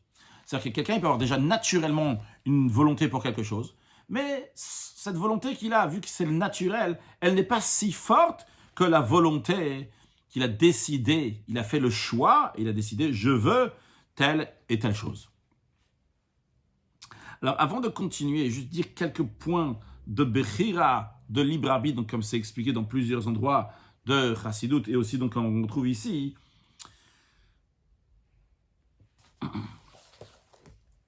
Tout d'abord, le point essentiel, donc on va voir, c'est que le libre arbitre, un vrai choix, c'est je ne choisis pas la chose pour quelle que soit la raison. Je choisis la chose uniquement parce que c'est moi qui a décidé de prendre la chose. On va prendre un exemple. Si j'ai deux choses, et il y en a une qui a une qualité plus que l'autre, je vais choisir celle qui est mieux. C'est pas un choix. C'est évident que tu vas choisir celle qui est mieux. Tu as 100 euros, 200 euros. Fais le choix, qu'est-ce que tu veux prendre? C'est pas un choix. C'est évident. Tu vas prendre celle qui est mieux. Une marchandise, une autre marchandise. Tu vas prendre celle qui est meilleure. Tu vas pas réfléchir deux fois. Si, de même, si le cerveau, l'intellect m'oblige, donc, il me dit c'est ça la meilleure des choses, c'est sûr et certain que je vais choisir ça, parce que je suis obligé, donc logiquement, de prendre cette chose-là. D'ailleurs, comme le Rabbi ramène dans la note 46, qu'on n'a pas encore arrivé là-bas, le Rabbi dit que quand quelqu'un qui a un barser, quelqu'un qui a la logique, qui fait les choses basées sur son intellect, quand il a une raison intellectuelle de faire quelque chose, c'est encore plus fort que si tu prenais quelqu'un qui n'est pas intellectuel et que tu lui donnais des coups pour faire quelque chose. Quand tu prends quelqu'un et tu lui donnes des coups, il va être obligé de faire ça. Ok, il va être obligé pour les coups. Mais finalement, c'est quelqu'un d'autre qui l'a forcé. Lui, c'est lui-même qui s'est forcé à faire ça parce que c'est logique. Mais c'est pas ici un choix. Un choix, c'est uniquement lorsque toi, tu vas décider de ton propre libre arbitre. Il n'y a rien du tout qui t'a forcé à faire quoi que ce soit et toi, tu as décidé à le faire. Juste à noter, on reverra cette idée dans la suite, que lorsqu'il s'agit d'un choix, le choix, il est plus fort que lorsque quelqu'un il a une nature. Parce que lorsque quelqu'un il a une nature, imaginons par exemple, il a une nature c'est plutôt les choses matérielles qui l'influencent plutôt que les sujets intellectuels. Mais cette personne peut quand même décider, par son propre libre arbitre, par son choix, que lui, il va quand même faire ce que l'intellect dirait de faire, bien que sa nature ne serait pas d'une telle manière. Et à partir de ce moment, il fera ce que l'intellect dit à faire, bien que naturellement, il serait plutôt à faire ce que le corps lui dit de faire, d'aller plus vers les choses matérielles. Et vice-versa, c'est la même chose aussi. Quelqu'un donc, qui est intellectuel, et il pourrait se forcer à faire des choses qui sont animales et qui sont plus donc, liées avec le corps. C'est Bechira, c'est son libre arbitre. Le point que je veux souligner ici, pour bien comprendre la suite, c'est que le libre arbitre est plus fort que la nature qu'il y a dans la personne. La nature, c'est une chose, mais le libre arbitre, c'est encore plus fort. Et vu que le libre arbitre il est encore plus fort, ça veut dire que le libre arbitre vient chez toi, dans toi, d'un niveau qui est beaucoup plus profond que la nature. Imaginons qu'on a un oignon. Dans un oignon, il y a plusieurs épluchures. Et tu épluches encore. Alors c'est vrai, il y a des épluchures qui sont très très proches du centre, du etzem, de l'essence de l'oignon. Mais ce n'est pas encore l'essence de l'oignon. C'est très très proche, ça touche, c'est très fort. Mais finalement, ce n'est pas encore l'essence de l'oignon, entre guillemets. De la même manière aussi, dans nous-mêmes, on a plein de couches. Il y a des choses donc, qui sont naturelles, des choses qui sont évidentes, et des choses qu'on se comporte d'une certaine manière, et qu'on veut, et qu'on concrétise, et qu'on fait toujours comme ça.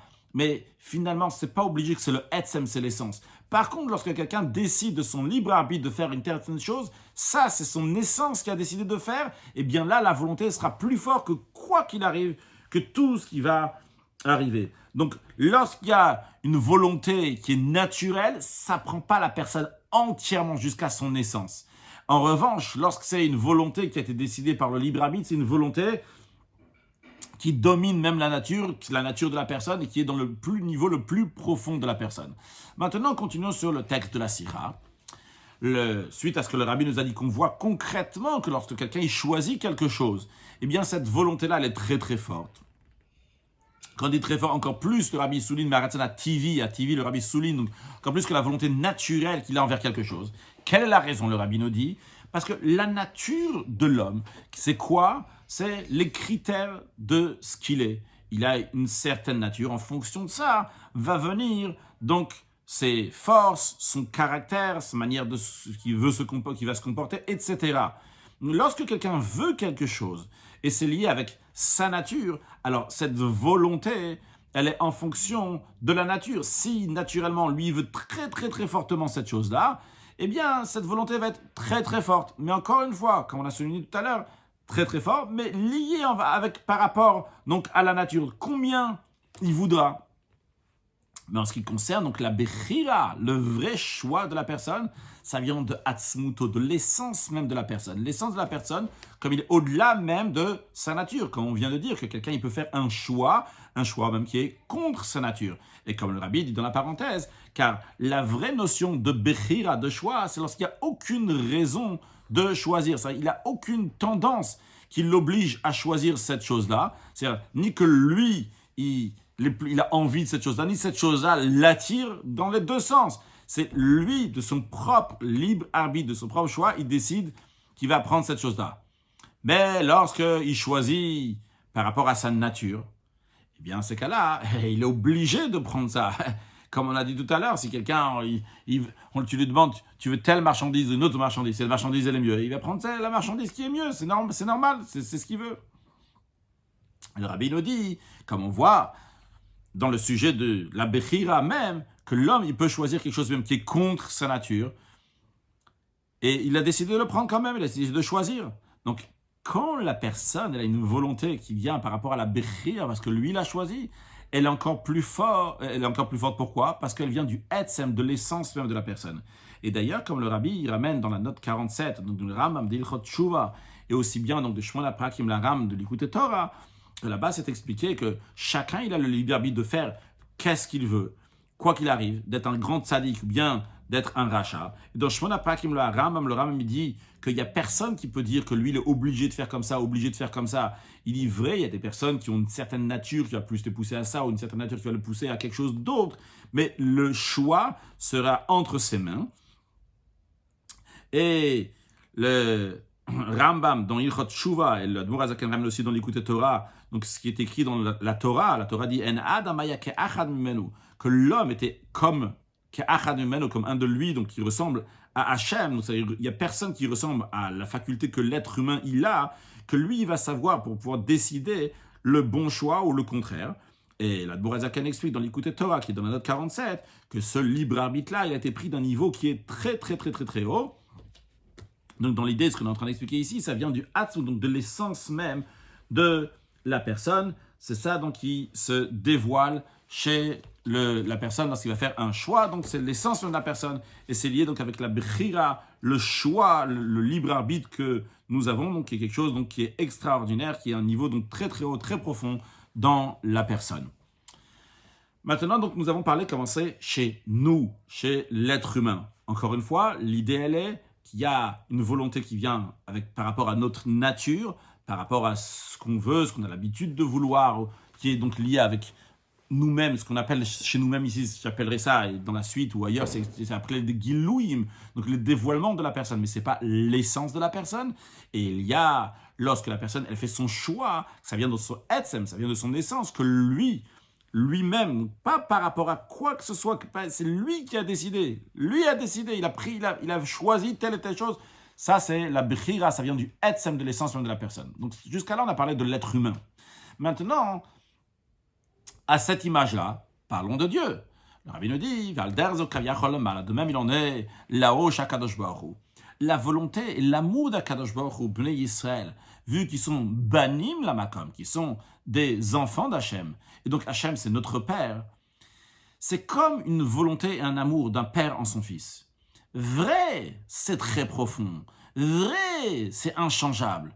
Mais finalement, ça vient d'un certain tsiour, une certaine forme, un certain niveau. Si on veut, dans l'exemple qu'on a donné tout à l'heure de l'oignon avec plein d'épluchures, alors peut-être là, il s'agit d'une épluchure qui est super proche donc du centre, qui est une volonté qui est très très forte, que le père va tout faire pour son fils. Et le père, après, même à donner sa vie pour son fils. Mais finalement, la raison pourquoi il est entièrement donné pour son fils, c'est parce qu'il est entièrement donné à lui-même. C'est-à-dire que c'est une nature. Ici, le père n'a rien travaillé. Le père n'a pas fait un choix pour ça. Il est, entre guillemets, conditionné, ou même sans guillemets, conditionné à tout faire pour son fils. L'attachement du père au fils, c'est un rapport qui est naturel, un amour qui est naturel. Vrai, le fait qu'il est naturel, il touche le etzem, il touche l'essence, il est tivi, il est naturel, mais finalement, c'est une nature. Et cette nature-là, justement, tu ne peux pas la changer. Pourquoi? Parce que c'est une nature. La seule chose qui pourra changer une nature, c'est le libre arbitre qui est au-delà de la nature. Donc vrai, le lien du père et du fils, il est très très fort. Vrai, le lien du père, il est super fort. Mais il y a plus fort que ça. C'est quand il y a plus fort que ça, c'est le libre arbitre.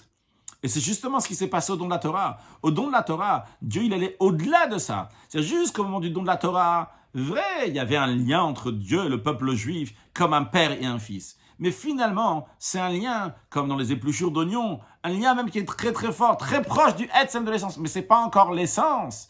C'est un lien, donc, dans les niveaux de divinité, c'est un lien qui est très proche de l'essence de Dieu. Un très haut niveau de divinité qui se lie avec le peuple juif. Mais ce n'était pas le choix d'Akadosh Baruch Hu dans le peuple juif. Au moment du don de la Torah, ce qui s'est passé justement, c'est le choix d'Akadosh Baruch Hu dans le peuple juif.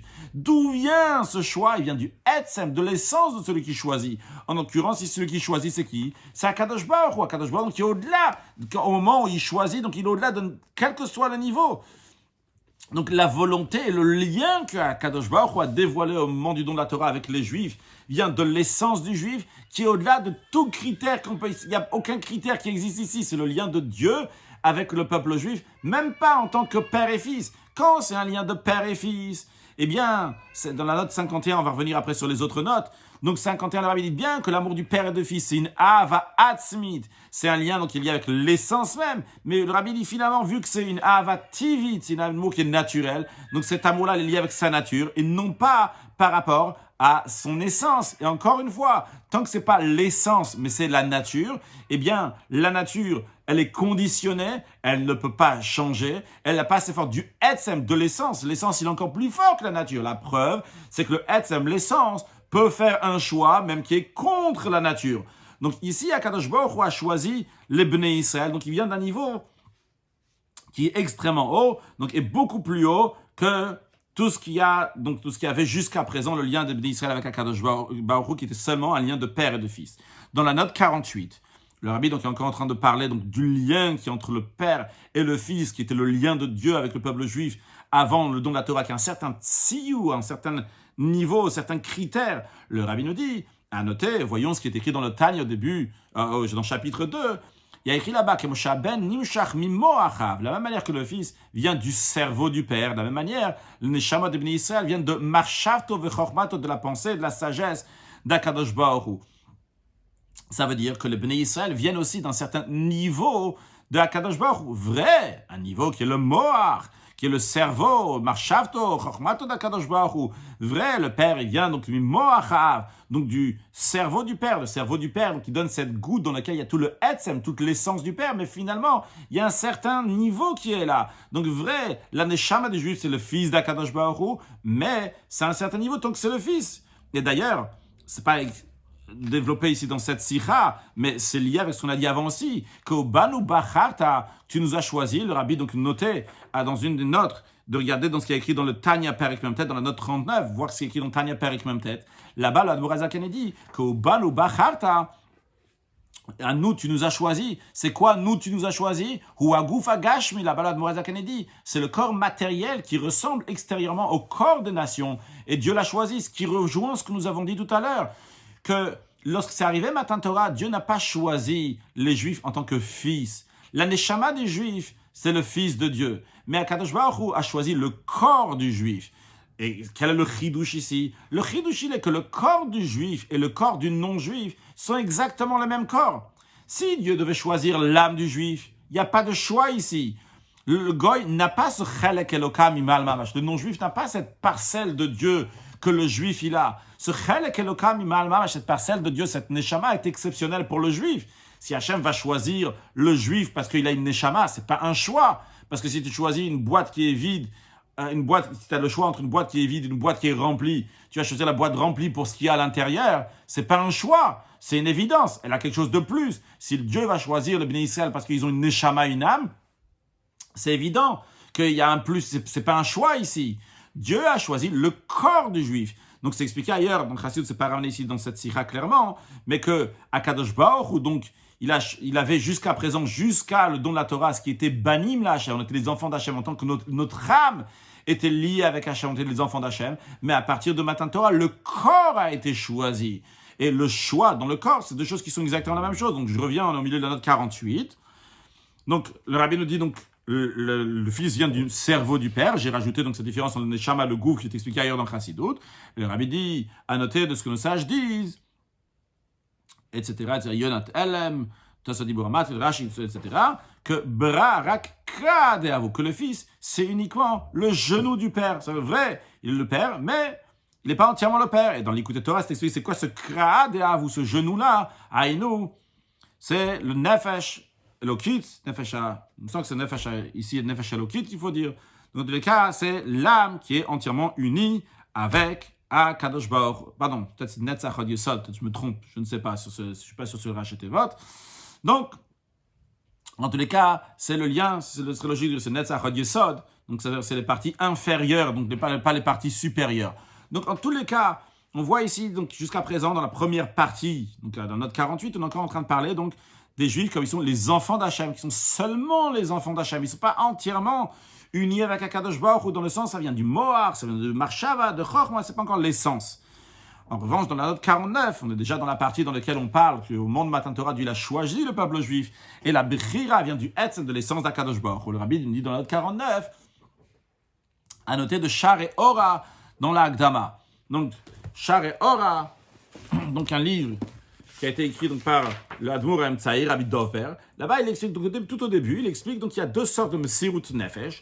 Et il dit, là-bas, donc, une partie qui n'est pas ramenée ici, donc il parle de Messirut Nefesh qui vient de Be'ava Rabba, que la personne elle s'enflamme vers Akadosh Baruch, etc. Il dit la deuxième qui est encore plus haute, que le Shoresh Messirut Nefesh qu'il y a dans le Shamot Israël sur Torah Mitzvot al Kiddush Hashem. Lorsque les Juifs simples, c'est pas quelqu'un qui se donne Be'ava Rabba avec un grand amour que toute la journée il est attaché avec Akadosh Baruch. Un Juif qui fait Messirut Nefesh sur Torah Mitzvot.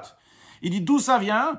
Il dit parce que la source de l'être de la Torah, c'est dans l'essence de la Chochma, de Torah, Gduma, donc il y a un haut niveau, qui est la force de la Chochma à Atzmit Yitbarech, de l'essence d'Akadosh Baruch Hu, qui est dans l'essence d'Hachem. Dans la parenthèse, Rabbi de note 49, le Rabbi nous ramène, donc qui est bien au-delà du Koach à Molid, l'Neshamot Yisraël Bedomelo. Le Rabbi souligne donc à Molid, ici qui est au-delà de la force qui fait naître le Bnei Israël. Quand il y a une force qui fait naître les Bnei Israël, donc le père et le fils se ressemblent. Donc la force qui fait naître la Neshama des Bnei Israël, donc ressemble à Kadosh Baruch Hu. Et donc c'est pour ça qu'il va se donner avec un grand amour à Dieu, etc. Mais il y a au-delà de ça, il y a pas juste ce qui fait naître le Neshamot Israël, il y a ce qui vient donc des forces de l'être de la Torah, qui est lié avec l'essence de la Kadosh Baruch Hu. Et c'est ça qui donne la Messirut Nefesh de Neshamot Israël à l'époque de Matan Torah, au moment de Matan Torah, parce qu'il y a écrit à Matan Torah qu'à chaque parole qu'Akadosh Baruch Hu il a dit, leur Neshama les a quittés. Le Rabbi nous dit, on voit ici de cette note, ce que le Shar et Ora nous dit, qu'il y a le Koach HaMolid qui fait naître les Bnei Israël. C'est un niveau de Messirut Nefesh, de don de soi, mais il y a un niveau encore plus haut de don de soi, ce qui se donne pour faire Torah Mitzvot al Kiddush Hashem. Ça, d'où ça vient? Ça vient donc de niveau de l'être de la Torah qui sont liés dans la Tzmuto Yitbarech. Et on voit que l'Admour Emtsaï dans Shar et Ora lit ça avec le moment de Matan Torah. Le Rabbi rajoute à la fin de la note 49 que Oula Yeshlomar, peut-être on peut dire parce que aussi la volonté de Dieu dans Torah Mitzvot, dans Masen Shel Tzadikim, Dieu il avait le choix entre les actions des Rechaïm et des Tzadikim. Comme ça il y a écrit donc dans les références qui sont dans la suite, c'est bien le Midrash, Breshit Rabbah, qui est dans la parenthèse juste après, et l'écouté Sichot, qui sont les notes qui sont ramenées dans la suite de l'écouté Sichot, à la fin de la note 49, le Rabbi nous dit, Dieu il avait le choix. Et Akadosh Baruch Hu, parce qu'il a décidé de choisir plutôt Masem Shel Tzadikim, parce que Dieu lui-même, donc qu'est-ce que ça change maintenant si c'est l'un ou l'autre? C'est exactement la même chose. Il n'y a pas de différence. Aussi bien le Masem Shel Reshaim, aussi Masem Shel Tzadikim, les deux sont la même chose. Mais Akadosh Baruch Hu, comme il a choisi de prendre Masem Shel Tzadikim, les actions des Tzadikim. Donc le Rabbi dit, c'est aussi encore une fois lié avec la Bechira d'Akadosh Baruch Hu, le choix d'Akadosh Baruch Hu, ce choix sur Torah Mitzvot, c'est lié avec Matan Torah. Sur ça, le Rabbi conclut la note. Puis Yumta, comment comprendre, c'est la Bechira du peuple juif, c'était au moment de Matan Torah Davka. Dans la note 50, le Rabbi donc ramène donc, le Yifrar Lano, donc du Rabbi précédent, l'écouté Sichot. Donc là-bas, c'est expliqué que tous les niveaux qui sont liés avec la lumière divine, même les plus hauts, finalement, ils n'existent pas d'eux-mêmes. C'est pas un etzem, c'est pas une essence, c'est pas l'essence même. C'est ce qu'on appelle un gilouï, un dévoilement d'un certain niveau. C'est un or, c'est une lumière. C'est pas l'essence même, c'est pas un maor, c'est pas un luminaire. Alors quand c'est un or, n'importe quel or, il a un certain tziour, une certaine forme, une certaine nature. Dans l'esprit de ce qu'on nous a dit tout à l'heure, qu'il y a nous-mêmes, notre essence, et je fais mon choix, et il y a un teva, une nature pour telle manière, pour une autre chose. La manière aussi dans les lumières divines, tant que c'est une lumière divine, c'est pas l'essence, elle a une certaine nature, elle a un certain critère. Mais lorsqu'on dit que Yifrar là, donc Akadosh Baruch Hu va choisir, qu'Akadosh Baruch Hu il choisit, c'est l'essence même d'Akadosh Baruch Hu qui est au-delà de tout. Et par rapport à ce niveau-là de Bechira à l'Akadosh Baruch Hu, il y a Esav et Yaakov, il y a le bien et le mal, il y a le peuple juif et les nations. Et Akadosh Baruch Hu dit, je vais choisir Yaakov. Mais Akadosh Baruch Hu, à ce stade-là, aurait pu choisir les nations exactement comme il a choisi le peuple juif, sans aucune différence, parce que là-bas, il n'y a pas de différence. Quand on parle du or, la lumière, c'est un certain gilouï, un certain dévoilement. Le dévoilement oblige que ça va être uniquement comme ça et pas autrement. Cette lumière-là, donc, elle est limitée. Elle a une certaine nature qu'on dans la personne. Le père et le fils ont un lien, mais le père, il est obligé, entre guillemets, d'aimer son fils. Il est obligé. C'est la nature, c'est comme ça.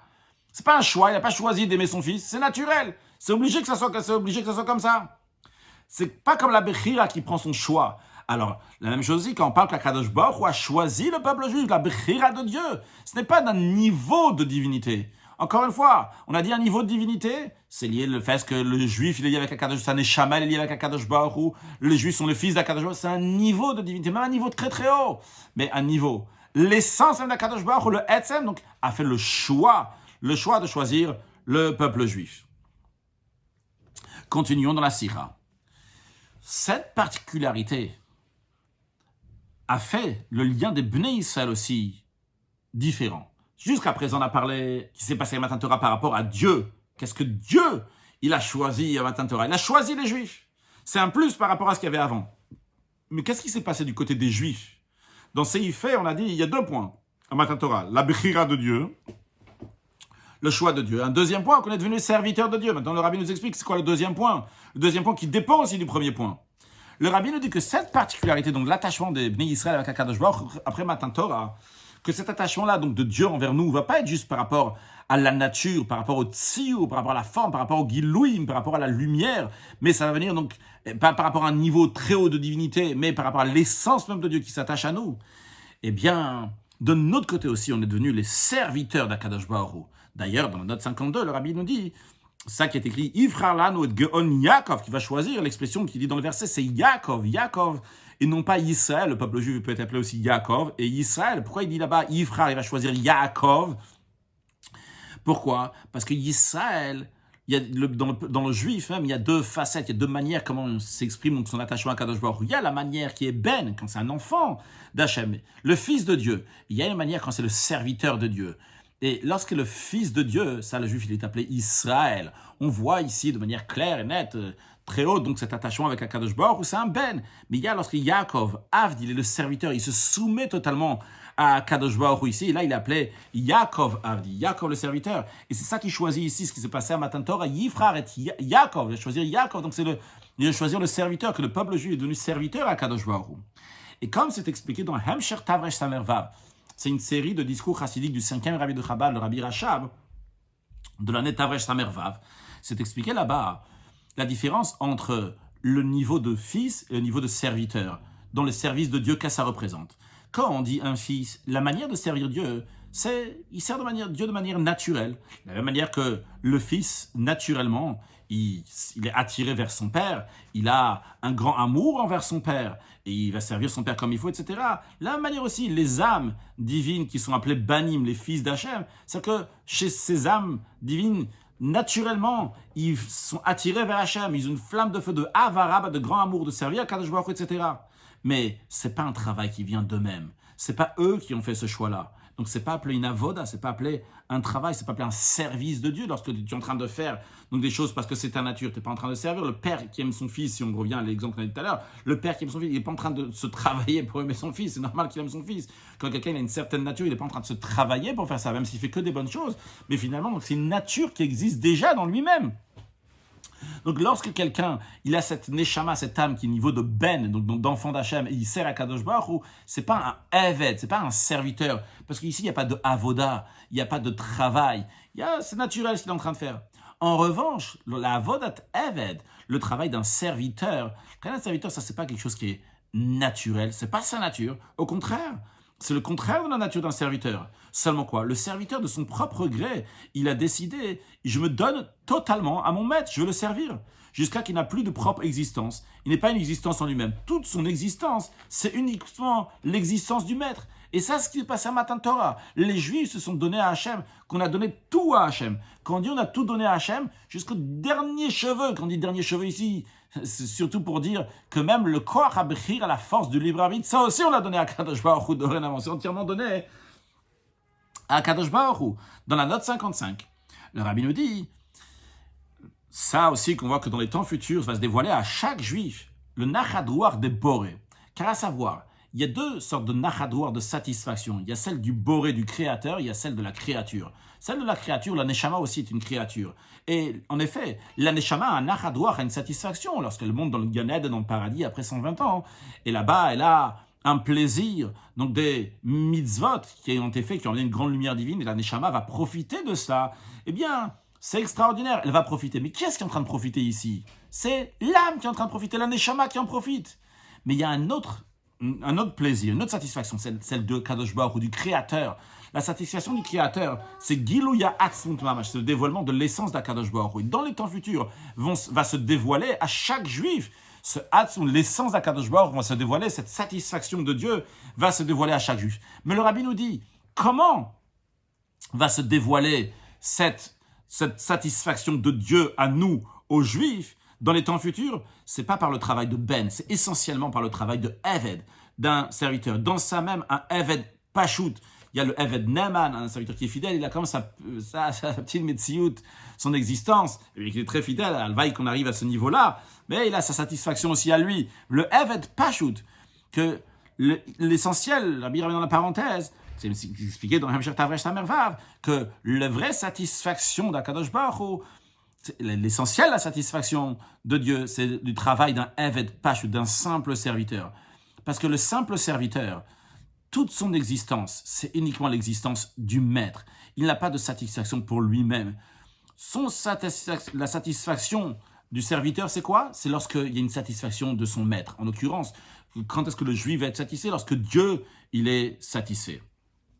Dans la deuxième partie de la note 55, le rabbi nous dit, basé ce qui est expliqué dans le Hemsher Tavresh Samervav, donc un peu avant, dans Dibur HaMatrid Lech Lecha, là-bas c'est expliqué la différence entre le Ratson et Tanoug. Ratson qui veut dire la volonté et Tanoug le plaisir. Okay? Chacun de nous a des korot makifim, des forces qui nous entourent. Il y a Ratson et Tanoug, la volonté et le plaisir. Et là-bas, donc il discute qu'est-ce qui est plus haut l'un que l'autre. Et entre autres, il explique que Ratson, même quand il s'agit de la volonté Hatsin, une volonté qui est très forte, elle a une certaine hamshacha ve'hidgalut, elle a un certain dévoilement. Le ratson, par définition, c'est le langage de ritza, de courir, d'être attiré vers quelque chose. Quand je veux quelque chose, je suis attiré vers la chose. Donc, il y a le ratson, il dit le ratson, la volonté, elle a un certain dévoilement. En revanche, il dit là-bas le tanoug, la volonté, c'est be'atzmutu, c'est dans l'essence de la personne. On verra à la fin de la note que quand on dit dans l'essence, c'est pas l'essence vraiment, mais c'est extrêmement proche de l'essence. Le tanoug, donc le plaisir, c'est dans l'essence. Donc, on voit ici que c'est quelque chose qui est dans l'essence, quelque chose qui est dans moi. En revanche, le Ratson qui est la volonté, donc c'est quelque chose qui est à l'extérieur de moi. Alors, le Rabbi nous dit que ces deux notions-là, donc de Ratson et Tanoug, on peut le lier avec les notions on a parlé, la différence entre l'attachement du juif à Kadosh Baruch Hu avant le don de la Torah, qui est un attachement de banim, qu'on est des enfants d'Akadosh Baruch Hu, et qu'Akadosh Baruch Hu, il a choisi les Bnei Israël. Ce lien-là entre Akadosh Baruch Hu et les Bnei Israël, c'est parce qu'ils sont les enfants d'Hachem. Mais c'est la volonté d'Akadosh Baruch Hu. Et finalement, de la même manière qu'on a dit que cette nature qu'il y a d'attachement entre le juif et Akadosh Baruch Hu comme un père et un fils, c'est quelque chose donc qui est obligatoire, donc ce qui ne vient pas dans l'essence même de la personne. Ça rejoint ce qu'on est en train de dire ici. Le Ratson, c'est un niveau de Ratson. Dans le niveau de Ratson, comme il se dévoile, il a quelque chose, il y a un lien entre un père et un fils, mais on n'est pas ici à l'essence. C'est une nature qui existe ici. Par contre, ça qu'Akadosh Baruch Hu, il a choisi les Bnei Israël, ça c'est au-delà du Ratson de la volonté. C'est dans l'essence même d'Akadosh Baruch Hu. Ça correspond à l'idée donc du Tanoug, du plaisir, que le plaisir, la satisfaction, ça c'est dans l'essence même. Je traduis par plaisir, satisfaction, peut-être c'est juste plaisir, mais en tous les cas, ça c'est dans l'essence même de la personne. Seulement quoi, le Rabbi nous rajoute ici, bien qu'on a fait un parallèle entre le Ratson et Tanoug, la volonté et le plaisir, pour dire que la volonté, c'est lié donc avec une certaine nature, et ça correspond qu'au niveau de fils, et le Tanoug, le plaisir, ça correspond au niveau donc de la brira, du choix d'Akadosh Baruch Hu dans les Bnei Israël, qui est plus haut. Le Rabbi nous dit quand même, la brira, le choix, il est au-delà même du Tanoug. Pourquoi? Parce que la brira, ça vient de Atzmuto Mamash, de l'essence même, qui est Hu Amitaneg, que lui, donc il est Mitaneg. Donc c'est-à-dire que quand on dit le Tanoug finalement c'est quelque chose que le Etzem, l'essence, a un plaisir. Mais finalement, il y a un plaisir, il y a l'essence. Mais le choix, il vient de l'essence même. Donc l'essence, il est au-delà même du Tanoug. Continuons Seif Zayin. Maintenant, on va venir à donner à la réponse. Quelle est la différence entre la sortie d'Égypte dans laquelle, là-bas, il y avait des Juifs qui ont pu rester en Égypte et que le lien de père et fils a pu se rompre entre le Dieu et le peuple juif, et donc ces Juifs-là sont restés en Égypte, tandis qu'à partir du don de la Torah, il y a un lien qui est entre Hachem et le peuple juif, qu'Hachem a choisi le peuple juif, et le peuple juif est devenu les serviteurs d'Hachem, et il y a un lien qui ne peut plus se rompre, et donc tout le monde va être délivré. Voyons ça, Seif Zayin. Basé sur tout ça, le Rabbi nous dit, on va comprendre la différence entre la délivrance de l'exil égyptienne, dans lequel n'ont pas été délivrés tout le monde, n'ont pas été délivrés ceux qui ne voulaient pas sortir d'Égypte, vu qu'ils étaient contre le dévoilement de ce lien entre notre Père qui est dans le ciel, à Bni Bechori Israël, que ce lien-là, c'est lui qui a fait donc la sortie d'Égypte. Et on a dit que En Kategrona, c'est Sanegor, l'accusateur ne veut pas devenir un avocat, donc ce lien qui est un avocat qui veut faire sortir donc le peuple juif d'Égypte, le lien de père et fils, mais qui est repoussé par le juif, qui accuse maintenant le juif, il dit « Ok, je ne vais pas te sortir d'Égypte ». On va comprendre ça avec la différence, la délivrance des temps futurs dans lequel tous les juifs, même ceux qui ne veulent pas sortir de l'exil, tous ils vont sortir de l'exil. Bien qu'a priori, on pourrait dire aussi ici, le juif ne veut pas sortir d'Égypte, il est contre le Anochi Hashem Elokei, il est contre ce lien-là que Dieu il a dit « Je suis l'Éternel, ton Dieu, je t'ai choisi, tu es devenu mon serviteur, tu l'as décidé ». Ça, c'est la source de la délivrance future. Pourquoi il y a une différence? Le Rabbi nous dit, vu que le lien de Bnei Israël avec Akadosh Baruch Hu, parce qu'ils sont les enfants d'Hachem, c'est par rapport à la nature. Vu que c'est la nature, c'est pour cela que c'est une possibilité que les Juifs, quand ils sont en Égypte, ils vont être contre cet attachement.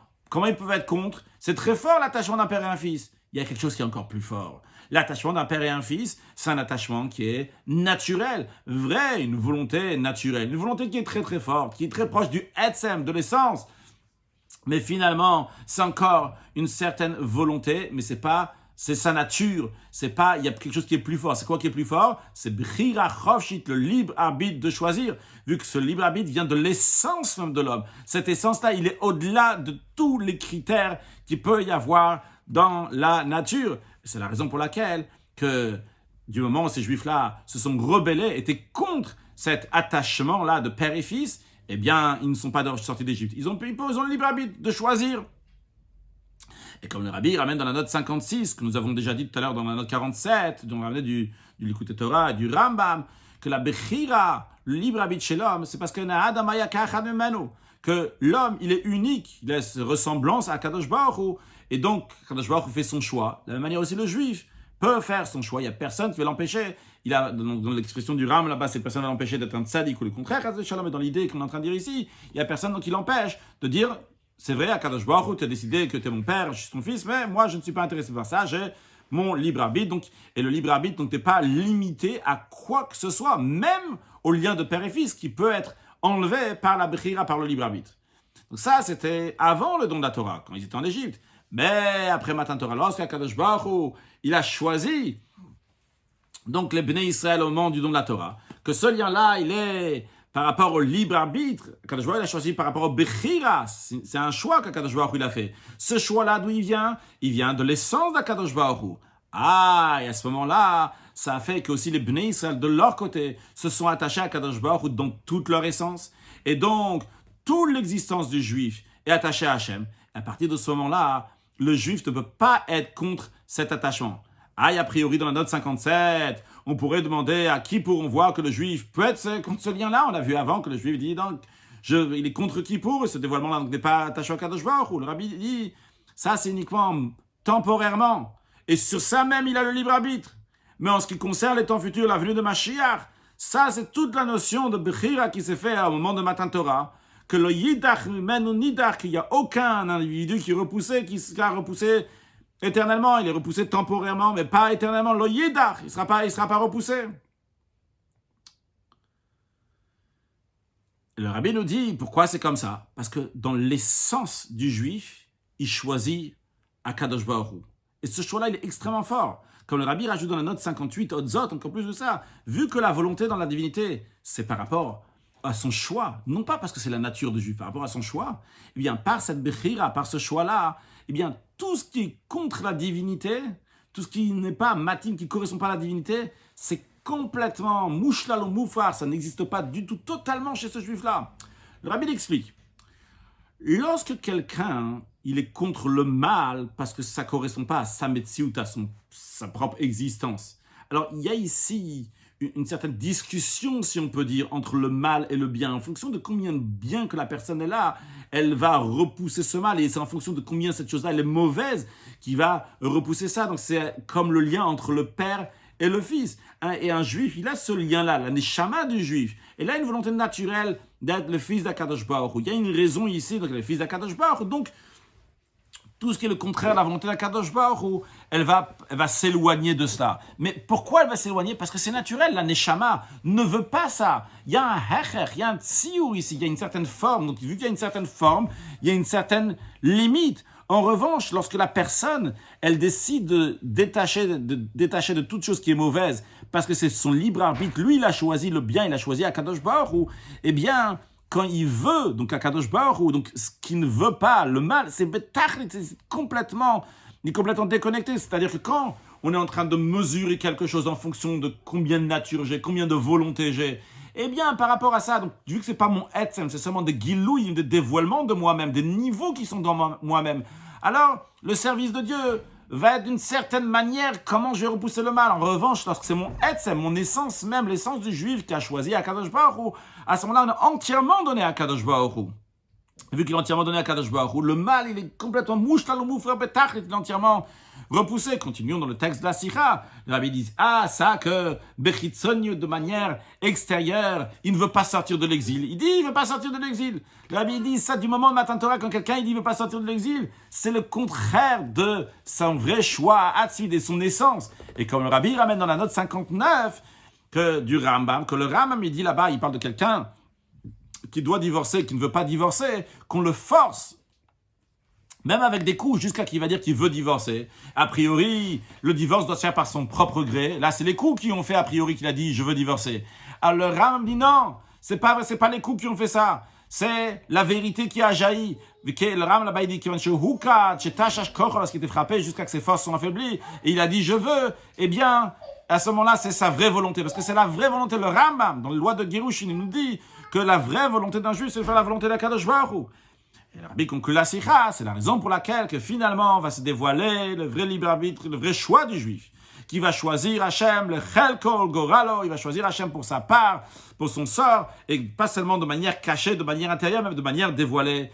Et finalement, Kol echad ve'echad mi'Yisraël, que chaque juif individuellement va faire tchouva à la fin de l'exil, ou miyad nigalin, tout de suite on va être délivré avec la venue de Mashiach. Now, excellente journée.